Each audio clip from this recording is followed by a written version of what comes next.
it's better to have your facts and respond late than to rush, because it has consequences. Whatever you're going to say has reputational damage. So your end game is to make sure that whatever you're communicating, they're factual. Building trust takes time. And actually, when you earn that trust, it can just take you a second. And it takes long for you to build that trust again.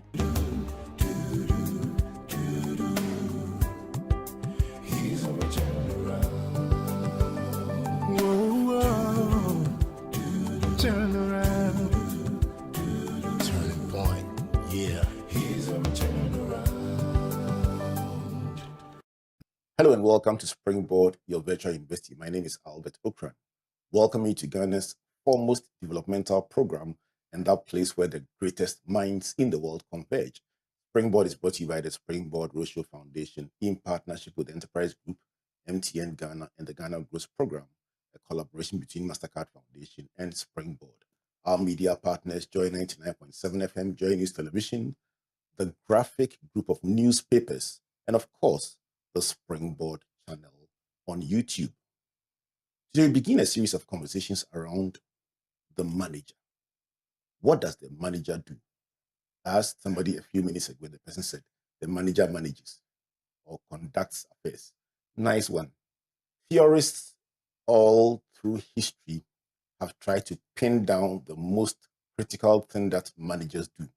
In my time at the University of Ghana, I had the rare privilege of witnessing an interfaculty lecture by a famous management scientist. His name was Henry Mansberg. He flew into Ghana for a short meeting, and Legon put together an interfaculty lecture for me to go and listen to him, and for us to listen to him. And it was very heartwarming to see somebody you had read about in books in person. But Mansberg listed 10 things that a manager does and is being cited in journals and books across the world. He says that 10 things a manager does are clustered into 3. First, interpersonal; second, informational; and the third is decisional. So we're going to take these 3 and then break down the roles under them. So there are 3 roles under the interpersonal: figurehead, leader, liaison; 3 roles under the informational: monitor, disseminator, and spokesperson; and then the decisional: entrepreneur, disturbance handler. I like that part, disturbance handler, resource allocator, and negotiator. So these are the 10 roles of the manager. I'm going to, with my guest today, handle the part that speaks to the manager as a communicator, managing knowledge, information.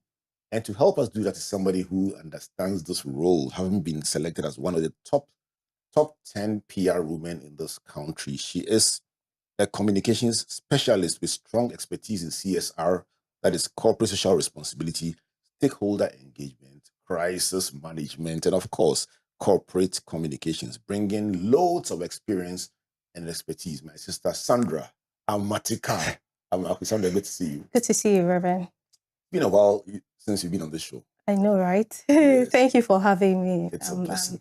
I'm really honored to be here and to be doing this conversation with you. Yes, I'm looking forward to it, because do you find that many people use the word manager but don't even stop to think of really what managers do?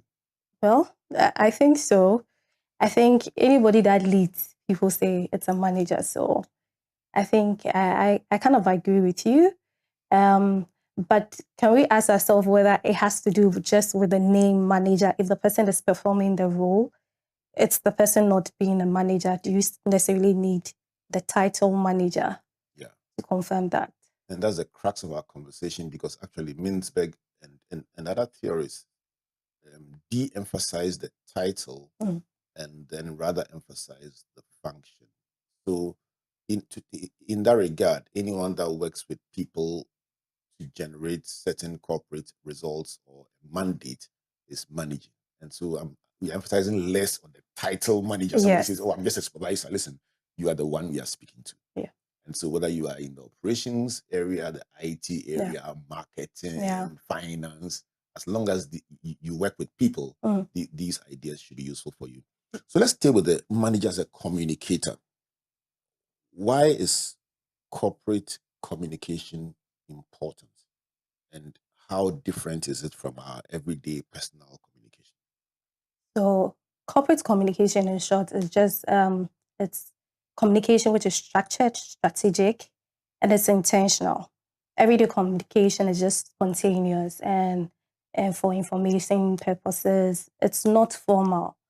So with corporate communication, like I mentioned before, it's intentional. It's supposed to achieve a specific objective, unlike the spontaneous conversations that we have each and every day.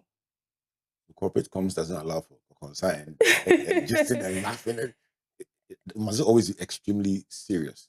I won't say it's extremely serious, but it's structured, it's intentional. You should know what you're communicating because it's supposed to achieve a certain objective, mostly to build trust, reputational purposes, and also to align with the company's goals. So you can just communicate anyhow. It has to be purposeful. But with everyday conversation, so I'll put a kohonsa to the everyday spontaneous conversation that we have. Yes. For those who don't understand the Ghanaian language, that simply means gossip. All right. So let me ask you, the practice, you've been in this industry for quite a while. The practice, has it evolved over time in your lifetime as a practitioner? Have you found that the practice has evolved over time? Yes, I would say so because now we have AI. So it's become more efficient and better off. In the past, I would say that a few years back, we didn't have that. So things have become more efficient. Having AI tools that have helped us to communicate effectively. So I say yes, things have evolved and it's become better and effective with AI tools coming on board. Would you say that every organization, every company, every church, every entity, every not-for-profit must pay attention to corporate comms? Yes, you should, because I would always say that great leaders are leaders that have been able to communicate effectively. They know what corporate communication is. Communication is everything. And if you get it wrong, it's always crisis that you're going to have. So yes, every company that practices communication, you can tell that they have good reputation. Interestingly, in the dynamic of forming boards and management teams, there's always this big debate about who should be on. And then the HR practitioners will say, listen, we need a seat at the table. Yeah. And then comms people will say, we need a seat at the table. So over the years, there's been this big debate about what is the core. If you are forming a management team, if you're forming a board, if you're forming a leadership team, who must have representation at the highest level? And I'm just smiling because as a comms person, a PR person, you are making sure you are at the table. Yeah. Right. So in this age of evolving media with WhatsApp, with algorithms and so on, how must a manager filter the noise from the important signals that matter in the mandate of your business? So you just have to learn to manage what is important. You can't ignore everything. So one, you have to check fact checking. You have to check whether what you have received or what you're hearing is accurate. And then everything you communicate is timed as to whether the particular time you want to communicate is the right time. So it's all about weighing the options, what is important, and you can only achieve that if you check your facts accurately. So there's always this dance between responding immediately and sometimes people say, look, hit them hard, respond. What do they mean? And then an hour later, a day later, I mean, without mentioning a particular instance, recently there was a big news item about something. And then the next day, they said, oh, it was a mistake. So if you responded in a rush, it could be quite tricky. How do you find the optimum time between responding immediately and fact checking? I would say that it's better to have your facts and respond late than to rush, because it has consequences. Whatever you're going to say has reputational damage. So your end game is to make sure that whatever you're communicating, they're factual. And the timing is also important. Like I say, don't be in a rush to come out when you don't have the facts. That's what I have learned. And that's what I actually do. I am in a sensitive sector, and you always would get things like that. But you don't rush, because immediately you rush, at the end of the day, you are going to have more crisis. Are you in to resolve issues or to actually add on? So for me, I would say that it's better to have your facts. If you have the fact, that is when you can come out. There's no need to be in a rush, because when you're coming out, what are you coming to say? What do you want to communicate? What do you want people to know? Are they factual? Is it the truth? Because, building trust takes time. And actually, when you earn that trust, it can just take you a second. And it takes long for you to build that trust again. So I would say that it's better you take your time, have your facts, and come out, and then communicate accurately to your stakeholders. Managers are able to pick up signals that others don't see. Yeah. And by virtue of, somebody says the higher you stand, the further you can see. Yeah. So a manager can pick up a signal that nobody has seen and react appropriately or point the team to potential issues that in your journey, has there been a time when you've picked up a signal that nobody saw? Without a full detail, but have you ever spotted a signal and said, team, let's watch this space? It saved you money or... Yeah. It happens. Before crisis will come, it starts with the signals. So you sense it, feedbacks. You have to have the ears and the eyes on the ground. How do you do it? You are working with your team. You are in a company. You should have your ears and eyes on the ground, and you should take feedbacks. It's not everything that is important, but you don't ignore them. You know which one that is important to implement, So I'd say that, yes, the signals are important because it helps you to save crisis. It will save you costs. And so you shouldn't ignore it. And before a crisis will happen, it starts with an issue. And all these complaints, or if you're in a company and you're hearing that the drivers are complaining, they are not happy, you don't ignore it.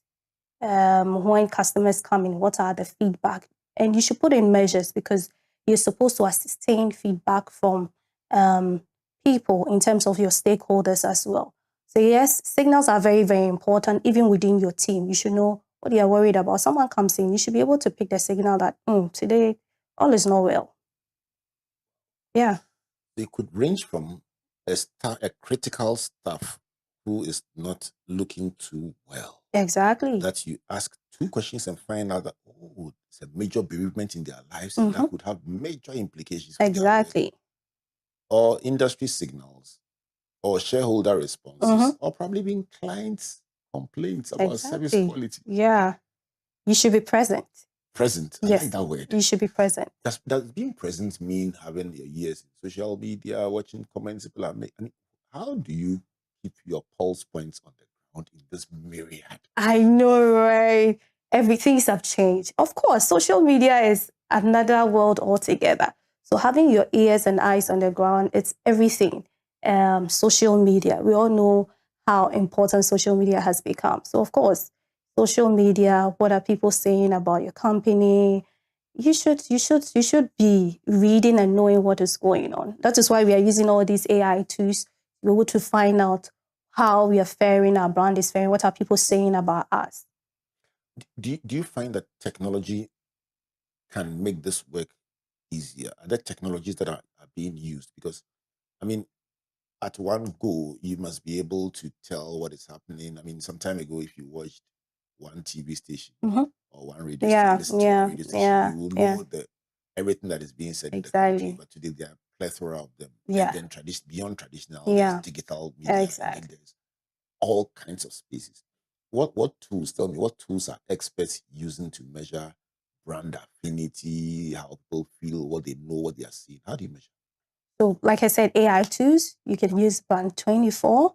You can also use a SharePoint. SharePoint actually makes you know how many people are reading your story. So if the story about Karpowership, how many of them have read the story? So there are so many AI tools that you can use to measure your brand.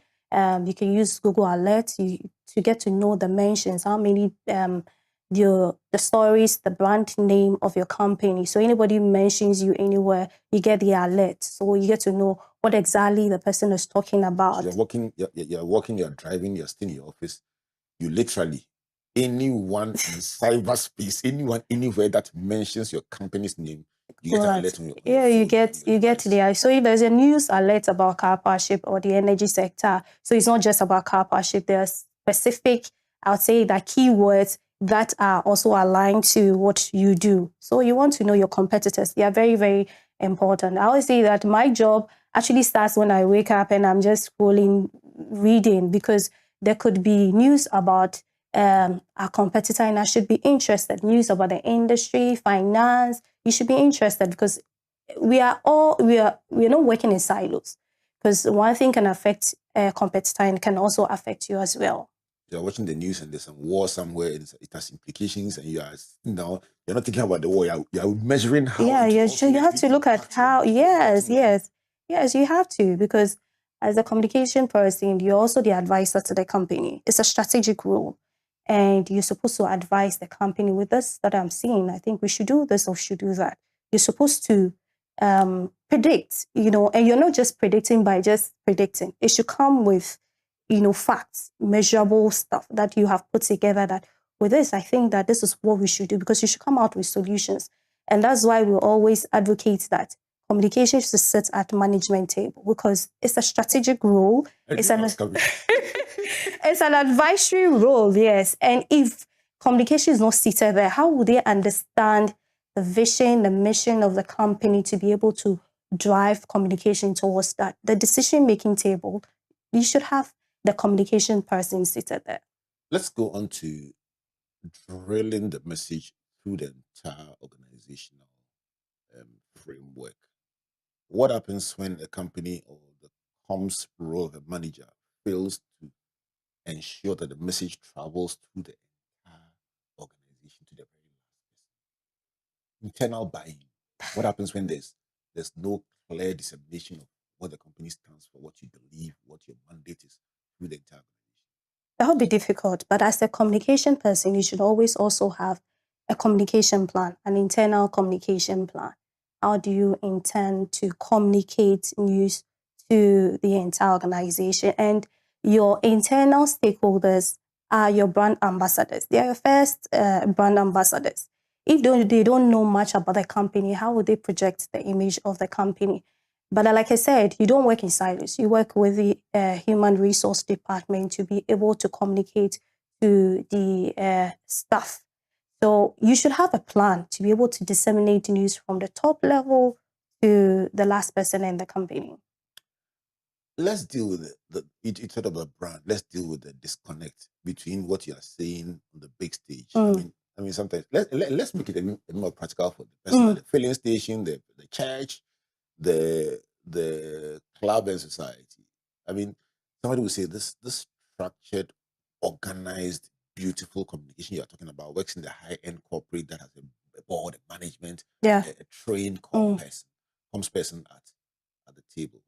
But would you find that a not-for-profit church, a filling station that has a media house, an entertainment center, would have somebody who's the front-facing person telling the client something that is the exact opposite of what the big managers are promising on TV, radio, and on their big social media posts?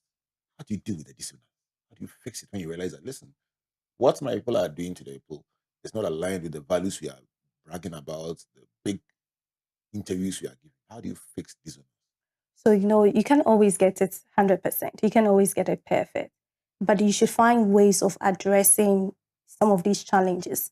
So at the filling stations you're talking about, you should have feedback. Sometimes do you also visit a place to find out how some of these customers are being treated? Because they're your brand, whether the person is in Takoradi and you are in Accra, it's still the brand's name, the company. The person doesn't know that, okay, the person sitting in Accra hasn't made this decision.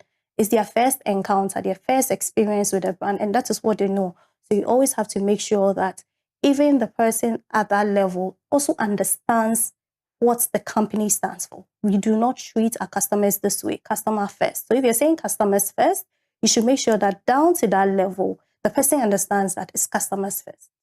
I interviewed a CEO of an oil marketing company who just will dress normally and then go to the filling station. Exactly. And he says he went to so many of them around the country, and he did it constantly every year, a number of times, just to get a sense of what the real experience is. And then there's this big story about this IGP who used to dress in civilian clothes to Okay. experience how policemen treat people at the barriers. And so when you stand on stage and you say, in my regime, we've eliminated a certain practice, and then you go out there and experience it, and you realize that there's a dissonance between your promise and the execution. I know. Right? Yeah, it can. But that's why it's more important that you work with everyone in the company. It's not just you. Yeah. So the strategic plan starts with the communications department, but you have to make sure that the plan has everybody involved. Which is more difficult, internal communication or external? That's a difficult one. Maybe I'll choose external. I'll choose external. Yeah, I'll choose external. Difficult. Yeah, I'll choose external. Internal are your people. More important. Both are important. Both are important. I always say that the internal stakeholders are your first brand ambassadors, and they should understand what it is. They should understand the vision, the mission, the goals of the company. If they do not, how do you communicate to the other people? So you start from your home. Have you ever heard the words obey before complain? Yeah. Yeah. I was raised in the barracks. Yeah. So there's a regimented outlook of management that says, this is what I see. Do it. Yeah. Now, in the old management theories, those were very, very dominant. It was almost like, this is what you want. Yeah. But working with people is not mechanical. Yeah. Now, how do you move them to values above data? How do you move them to understand the why? Why must I be nice instead of be nice? This is what they see. They say the instruction came from Accra. They say you should be nice. I know, right? How do you get to understand the why of it? People don't like the robotic style. They actually want to understand why you're saying this. So to let people commit to instructions, you need to let them understand why you are asking them to comply with this. So you move from compliance to letting them understand what it will achieve. So if you say they're supposed to come in at 8 o'clock, or let's say 6 o'clock, why are you asking them to come at 6 o'clock? So it's the robotic style people are not comfortable with. And you mentioned data.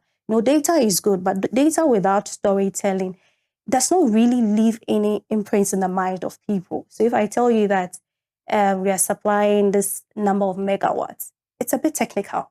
I need to let you know how it's supporting businesses, it's supporting supporting industry. Then you can understand. But if I come and I'm just throwing the data, you will not get it. So it has to come with storytelling. You also have to let people understand why they need to comply with certain rules and regulations. But just telling them, ordering them about, they will do it because you're just asking them to do it. But you have to move from, they have to commit to the cause. When people are committed, you don't need to give them instructions. I'll tell you what. I mean, one of the dons in your industry, Esther Koba. I know, yeah. I once interviewed her in the same chair. Okay. And she says, when people want things done, the first thing they think of is move them. It doesn't always work that way. So she talked about a particular example where they had to do some seismic tests in the western region area. And the equipment that they were using was about $1 million a day. They didn't want any fisher folk to go and fish around the equipment because the nets could interrupt with the signal and destroy the equipment. So the first thing they thought of was get Navy boats around the place where they're doing the seismic test. She said, you see, this is how you guys obey before complaint. He said, no. They said, listen, Madam Esther, this is not PR. This is serious stuff. I know. He says, let me do my work.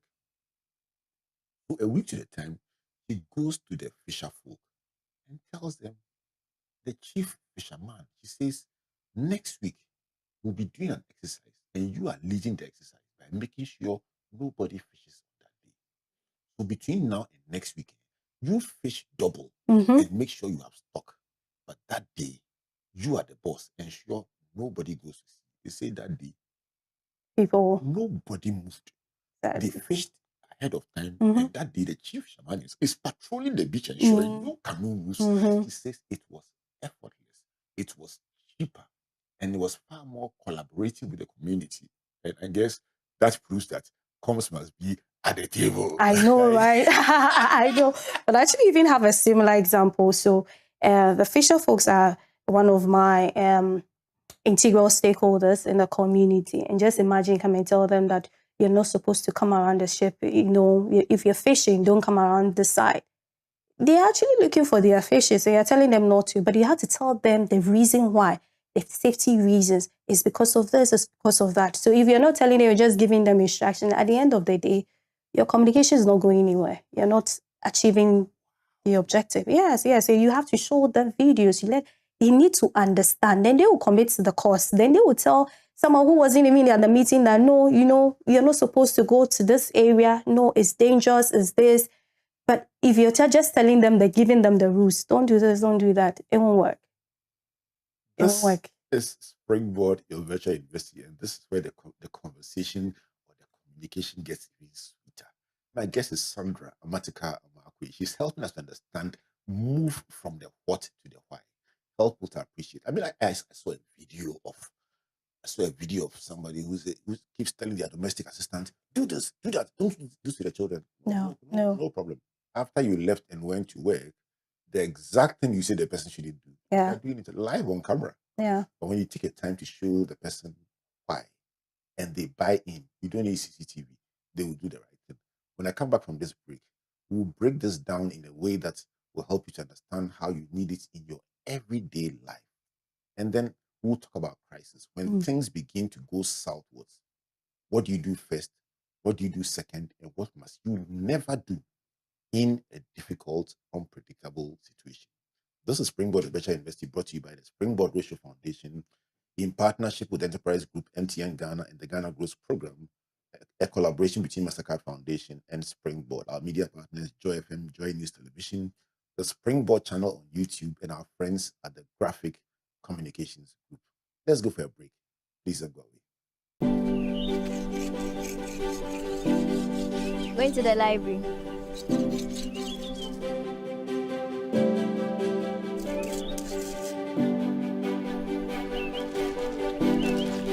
Going to the library. Okay.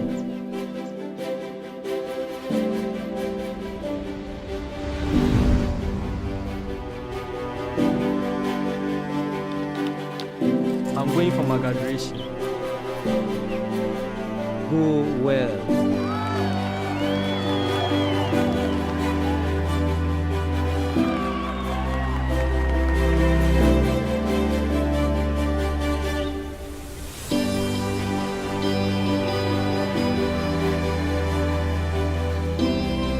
Education changes stories, and being part of these stories is the real passion for us. MTN. No stress. Submit your insurance claim online in just seconds on the Claims Express portal. Simply upload your national ID, cost estimates, pictures, and more to get started. Submit online, track progress, and get paid fast. Skip the paperwork and get back on the road with ease. Visit claimexpress.enterprisegroup.net.gh for easy claims and quick payouts with absolutely no stress. Enterprise, your advantage. Welcome back to Springboard, the virtual university, and to this amazing conversation about the manager as a communicator. If you have not been with us so far, we'll catch up so you see what you have missed. Hopefully you can rewatch this broadcast to understand just why you need to be on top of your communication, both individually and corporately. All right, so this is brought to you by the Springboard Ratio Foundation in partnership with MTN Ghana, the Enterprise Group, and the Ghana Growth Program, itself a collaboration between Mastercard Foundation and Springboard. Back to our communication about corporate communications. Yeah. Communication about corporate communications. My guest for today is Sandra Amartikar Amarquaye, Corporate Communications Manager at Karpowership, Ghana. And she's been telling us so far how the things that we do in comms should run from top to bottom, internally and externally, and very importantly, focus people on the why and not just the what. That was quite an interesting thing about getting buy-in from people about the why and not just instructing them not to come near your ship Yeah. not to come near Yeah. the high risk Yeah. areas. Yeah. Do you find that when people understand, they are far easier to work with than when they are instructed? Yes, and understanding will not just take just once you tell them. It has to be repeatedly. So it's like it's become every day. You have to let them understand. You have to always engage them because speaking it once, it will not go down there. So you have to consistency. And when you do it repeatedly, then they understand what you're talking about. It takes time. Are there instances where you find that with a particular cluster of people, Mhm. one type of communication does not reach them, and so you need to vary the tools Yeah. that you use? Some are audio, Exactly. some are visual, some are kinesthetic. So you Exactly. end up using drama here. Exactly. So, your communication plan will actually state your target audience, how to reach them with your communication message. So if, for instance, I'm talking to an operational stakeholder, my language will be entirely different. If I'm in the community and I'm speaking to the fisherfolk, my language is entirely different. The traditional council, you have to know, even your medium, your language, how you want to engage them, because you can't engage them like your operational stakeholders or your regulators. They are entirely different people. So you need to map out your stakeholders, know who is influential to the project, who has dark consequences on the project. The way I'll communicate to the internal stakeholders using memos, emails, and all that is quite different from how I will engage stakeholders who are outside. So that's what you on Facebook in your different engagements. And sometimes I'll see you wearing a suit, doing that kind of content. Next time I'll see you wearing some canvas and some t-shirt. Yes. How does dressing complement or how does it connect with the particular stakeholders you're engaging with? You have to let the people feel you're part of them. So when I get to the community, my whole outfit is different because you need to look smart. You need to be part of them. You can't be wearing suit and you're going to talk to them. You need that sense of belongingness when you are among them. And that also helps because then they feel like they can easily approach you and they can easily speak with you. But you're wearing a formal attire and they feel like, okay, can I speak with you? Can I engage? Is there feedback? Because sometimes even the same people are those who can tell you that in the community, this is happening. And if they understand you, they love your brand, they give you the information. They are your brand ambassadors in the community. Someone is speaking ill about your project, they're going to tell you that, no, these people, they are not like that. That's why you need them to understand what you're doing, why you're doing this. And if you don't understand the medium, the channels that you should use in communicating your messages, you will not get the message right to them. The channel is very important. Sit on the canoe with them, talk with them, speak their language. You sometimes have. I speak Chi. Yeah. I don't. So even if I have to speak English, I have to mix it up with Chi or Fanti because if you're a Fanti land, you need to speak Fanti. So yes, most of my engagement is in Fanti, and they need to see more videos because what you are saying, show them the visual representation of what you're talking about. Then before the traditional council, I'm not going to be speaking English. They want you to speak their language. You're a Ghanaian, you're part of them. And it's even welcoming because at the end of the day, they feel like you are part of them, even though you are not from the region, you are part of them. If I go to the Karpowership, I also have to speak I have to speak the tech, I can't speak the Turkish language extensively, but some few words to let them feel like, okay, you're also part of us. Yes, I have to learn the Turkish language so that they understand. I remember when President Bill Clinton came to Ghana at the invitation of President Rawlings. Mm-hmm. When he stood up at Independence Square and spoke just one or two words in P, the way the crowd yelled. Yeah. And the man said it was the happiest day of his life. Oh, yeah. He just couldn't believe the size of the crowd. It was the biggest audience he had addressed. And he was so happy about it. Yeah. It just opens that door and calms everything down for you to engage with people. Let's swing to the high level communication. Then we'll come back again to the everyday one. So when you are communicating with regulators, with the board, all these days of big hype and exaggeration, how do you communicate progress without overstating, hyping, bringing all this fake it till you make it kind of outlook? When it comes to the serious corporate Yeah. comms, how do you communicate? Yes, you're making progress without going into exaggeration and some of these overhyping things that are very popular. With regulators, they're always looking at you adhering to the rules and regulations. So for them, that's what they are interested in. So, and you also have to make sure that what you're doing is right. You have to comply with the rules, and that is why they are the regulators. So of course, yes, it has to be formal and professional. But of course, we have different medium in communicating to them. There are instances where we've had a tete-to-tete, there's formal events, there are letters that will go on. All that is all part of communication. There's no, you don't use one medium to communicate. There are various means to achieve your objective.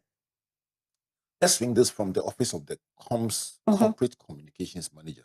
And I'm going to take you on a journey that will test that part of your work that is probably the most difficult, because a manager is a manager. Yeah. When there's an issue, people don't ask, who is the comms manager? They say, I saw you a manager. You're a manager in the company. Yeah. So they talk to any manager. They talk to any senior person that they know is part of the organization. Now, how do you get people to know when not to talk, even if you think you know the issue? Yeah. You are not the trained comms person. They are talking plenty. Yeah. Very soon we are having to deal with what you said and know what happened. Yeah. How do you get people who are senior but are not trained comms persons to know what to say as basic and then defer the rest? That's why there should always be a structure. So when people are employed, you should let them understand that this is how this place operates. You should put a system in place. So for me, I always speak about how I have done it from beginning, since I started working as a communication person. There's a structure at my place. We all know that when it comes to speaking with the media, there's a communications department. There's a structure. Even within, we know that there are certain information that is confidential. We know when information just stays at management level. When we need to disseminate and it has to go down, we need to. But there's meetings, people are informed about this is why this is happening, what we're doing about the situation, this is the way forward. People need assurance, they need to understand. When you keep people in vacuum, they don't know what is going on. That is when they have to create their own narratives, and you wouldn't like it. So don't create room where there's no information. There should be communication. And to be a manager, you know that confidentiality is also very key, the role that you play. So, of course, there are certain information that stays just at the management level. It doesn't necessarily mean wrongdoing. It's just... Yes, you need to manage. It's like in the medical practice, at the surgeon's level, the information will not be the same as the orderly. Exactly. So we have a structure.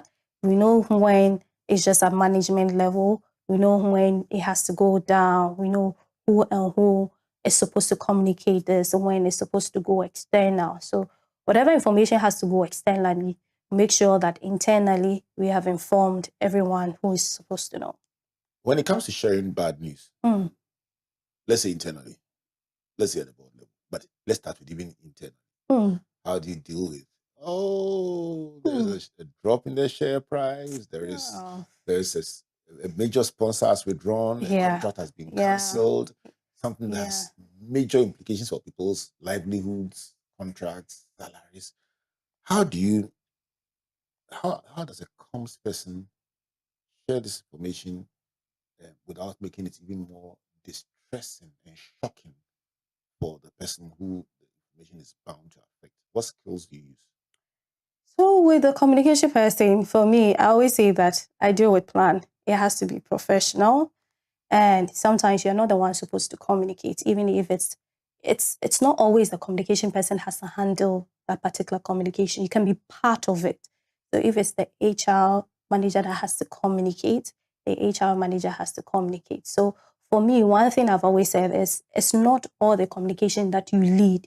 You can be part of it. The strategy can be there, but sometimes let other people do the communication. So if it's somebody who has to do it, you still probably will be involved in designing what they say. Yes. Crafting the scripts. Exactly. Coaching them about position. Yes. What voice tone? Let's talk about voice tone. Let's talk about, one day I was watching Obama. Obama was a great Yes. He still is. I mean, when he was He's president, had, yeah, he's, so I remember he went to a site where there had been a shooting, and parents had gathered, and he was addressing them. And I was watching the two. Is one speech he was giving, and there were two parts. The first part was addressing the parents. It was short, but in that short speech, he split it into two parts. Okay. The first was addressing the parents. Here he was very somber. No parent must bring their child to school, get a phone call to come and pick their child. I mean, and he even wiped the tear from his eye. Sandra. Yeah. The next few seconds, and I want to tell the terrorist, and then he opened his eyes. The posture was defiant, very aggressive. And I said, wow, did somebody prepare him for this? Yeah. Because he got it so spot on. In one small speech, he spoke to one constituency with empathy, soft voice, and that's where I was coming broken to. look. And then in a second, he speaks to the terrorist, and that one is not broken. No empathy. It's fire. Can these things be learned? Yes, empathy is very key in crisis. You know, when you have crisis, that is when you are coming to defend yourself. When you know you faltered, you have to accept it. And people can even love you for doing that. Empathy is very necessary. You can't come all being defensive when you know that you're wrong. And people want to know the way forward.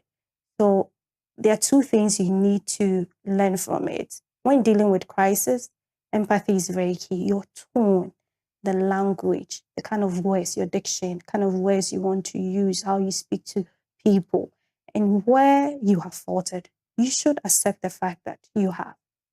Usually it's really difficult for people to accept that we have faltered. But that is how people will love you for it, because you don't want them to go around and see that you faltered and you didn't want to accept. So yes, empathy is very key. Sometimes you do not have all the information, but there should be empathy in your tone. You should feel like you are feeling remorseful, or whatever has happened, you feel for the people. But in the swing was also very powerful. I mean, the sudden swing to the terrorist, knowing that at that point you can't be exhibiting empathy. That's why you need to. It's like a show. Yeah, you need to, because that's what people want to see. In crisis, that is not when you panic. You need to be very calm. You need to be very calm, and you need to know what you want to say. If you're not calm, you panic and you say what you don't need to say. And your tone, people are watching you, and sometimes it's in your calmness that people will find some solitude. I found situations where the problem was not the nice speech that the leader gave with all the empathy. The problem was that later that evening, the leader was seen at a party. Should the leader, for instance, cancel a personal party if it coincides with a crisis situation that involves people's livelihoods, and there's a prefix party that night? Yes, you should. Yes. If Why? there's been, because you don't want people to feel like what you're going through, you are indifferent. No. So yes, before the crisis, there was a plan, but it distorts everything. We have to make sure that we deal with the crisis. When it's over, we can revisit everything all over again. But at a particular time, you have to deal with the crisis. I think it would be so ridiculous that you have, let's say, an issue with death and stuff. A lot of people are being affected, and you're going to party. How will you even have the peace of mind to go and party? So yes, when crisis happens, it seems like everything halts. Let's deal with the crisis. Let's deal with the issue. And then things that need to be done after, we do it. Let's come back to the issue of people who are not authorized who talk. Yeah. And I'm going to bring it into the social media space. Everybody is by default a conscious person because they have a social media page. I know. But the person may not realize that because you work with this organization, what you post on your social media page can have consequences. It's not seen just as your opinion or your thoughts. Yeah. So let's say you are sitting in your office. Head, you are the corporate communications manager. Yeah. Then another manager who is just posting on their page does not even mention the organization, does not even mention the issue, but mentions an opinion about something that has a link to the industry or the issue, Mhm. then people, the next time you hear a blogger or a news Yeah, person, yeah, a manager of this organization yeah, even says this and it's a headline, yeah, where do you start from? What do you do? yeah. What don't you do? So for me, I always orient my colleagues that, whatever you put on social media, one, it's your brand, your representation of the company as well, you're a messenger. So whatever you're putting out on your own personal social media, even though it's your own personal social media, you are attached to a brand because that's where you work. So if you're making opinions about things, you should be careful, especially when it has to do with the industry you find yourself. And you should know that the things you're putting out there to the whole world. It's not just your friends. Anybody can pick it up. So yes, we try as much as to orient stuff about it that whatever we put out there, even not alone for the company, but for your own image as well. You should be careful about the things you put on social media. Someone may not have the structured comms plan, expert comms person. But so it has happened. What was it? So you have to start. It's not too late to start from somewhere because yes, when you have a structure, it makes things easier. Yes, once in a while you have crisis, but when there's a structure, it's better off. It will save you costs. It will save you from having lots of crisis. So yes, I would say that if you don't have that in place as a communication person, it's not too late to start from now. I'll read you two statistics and ask you to comment on them. Okay. One says that 86% of employees and executives identify poor communication as a major cause of workplace failure, and companies lose thousands of dollars per employee annually due to poor miscommunication. Are you surprised? I'm not surprised because I know the role the communications department play at work. And so if you take them out of the box, it means whatever you are doing is not structured. Even without a comms department, there must be an awareness of the importance of communication. Yes, because how do we understand the goals of the company? What do they want to achieve? What is dear to them? Everybody needs to understand. So with us, we know that we are not just supplying power. We are reliable. We are efficient. Everybody should know that is the company. That is what we stand for. You always look down when you're talking about your company. Yeah, we always emphasize to our stakeholders. we always emphasize that yes, that is the uniqueness you bring about. It's almost like at the mention of it, you must assume. Yeah. When you sleep and wake up, it should be your vest. You should know that. Yes, we're different. We're unique. Yes. Let me read another one by McKinsey and Company, and it says that improving communication and collaboration within organizations can significantly boost productivity. They said companies can increase productivity of knowledge workers by as much as 20 to 25% when communication flows effectively across teams. Yeah. Again, we are back to the same point. Yeah. When the internal flow across the team is good, productivity can go up by 20 to 25%.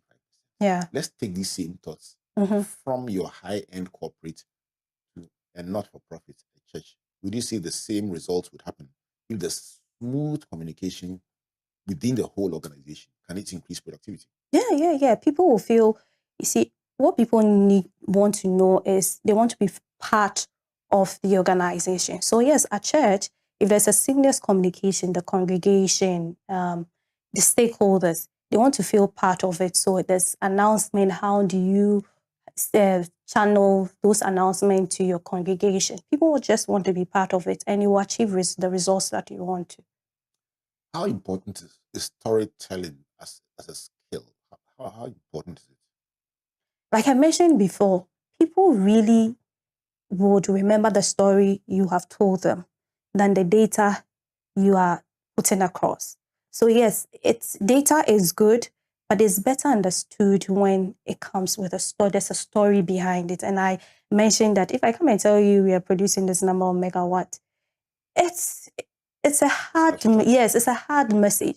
How would you understand? If I tell you that, okay, we're supporting industries, homes, schools, you remember that story.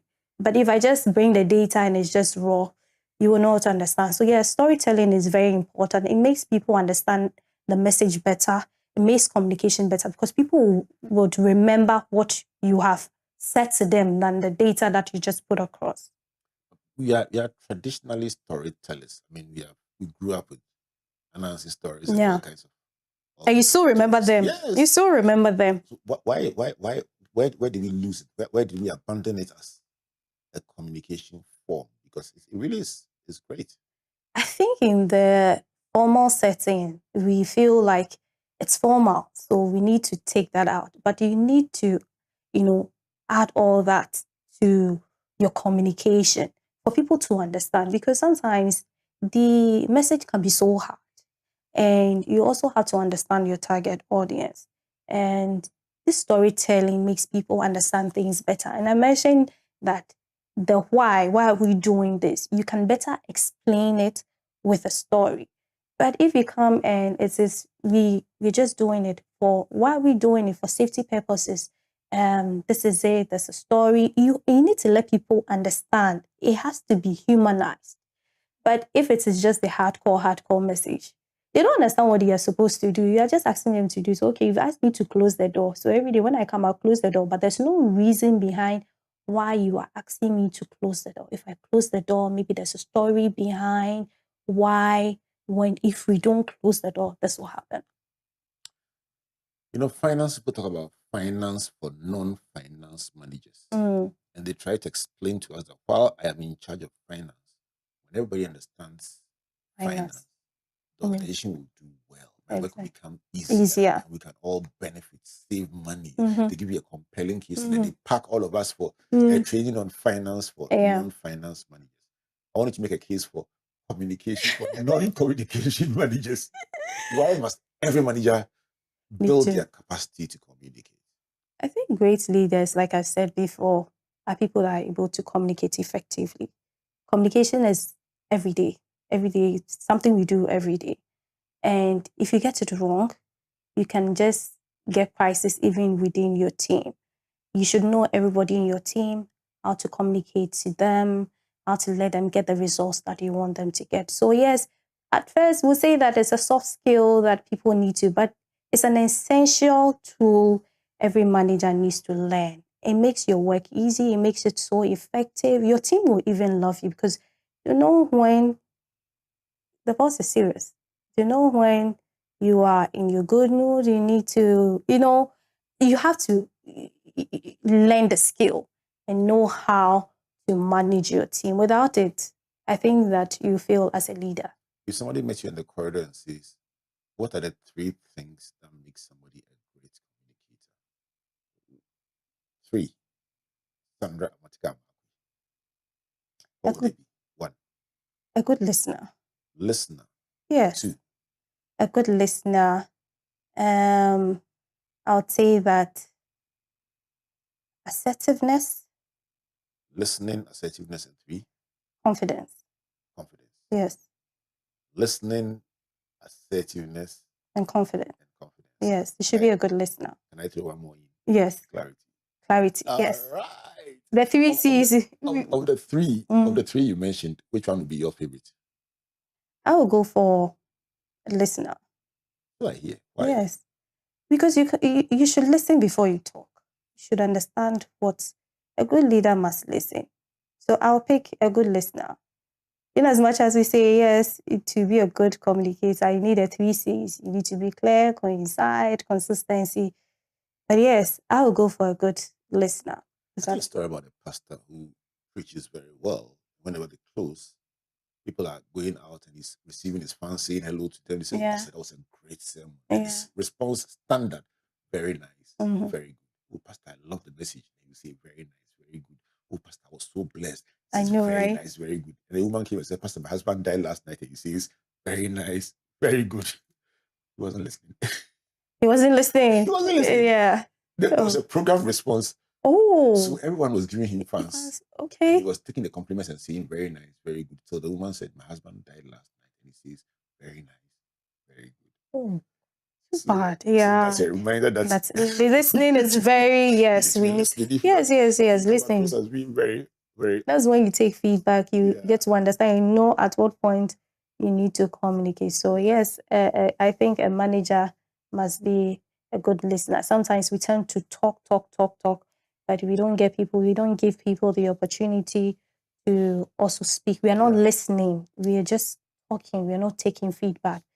But a good leader is someone that listens. You give people the opportunity to give you feedback. I'm going to throw in the last question for that person who is starting their journey as a manager. Okay.